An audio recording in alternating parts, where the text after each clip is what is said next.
Today we're in Gagetown, New Brunswick, meeting with Captain Turner Snellgrove, an engineer officer whose primary responsibility is combat readiness. Hi Turner, nice to meet you. Hey, how's it going?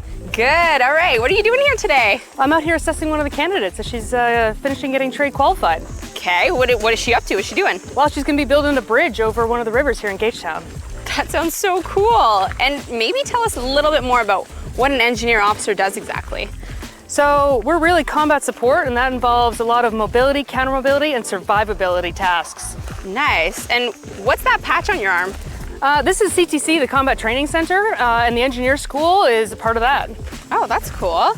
And are there different types of engineer officers? There actually are a bunch. Besides being a combat engineer, we also have combat divers, we have heavy equipment operators, and EOD operators as well. But it looks like they're getting started on the bridge, so why don't you follow me? Yes, please. So right now, the candidates are finishing up a 5-bay single-story MGB. That's a medium girder bridge. Obviously very heavy. How heavy would you say it is? The piece they're doing right now, probably anywhere between 1,000 to 2,000 pounds. Wow, that's really impressive. And how long does it take to put all of this together? This whole bridge would probably take about 2.5 hours. Wow. And what do you think it takes to be a good engineer officer? Good engineer officer, it takes a lot of professionalism, takes a lot of training, but it also takes a lot of trust. Getting a little noisy around here, so why don't I take you to the other side? Let's do it. And what other tasks can engineer officers take on other than bridging? Well, a lot of the tasks on this exercise are things like placing minefields, explosive breaching of obstacles, as well as assault boats.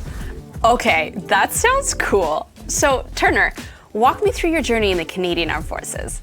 Well, I joined when I was 18, went to RMC, and I've been doing lots of cool stuff ever since, but I can retire at 43. Lucky. Okay, most memorable moment of your career so far?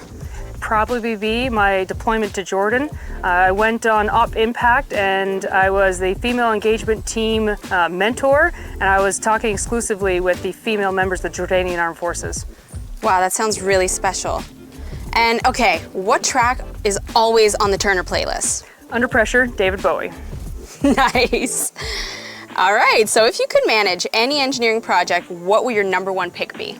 Probably be MR. It's a floating raft kind of bridge, and at the end you get to jump in the lake. Ooh, I want to go see that.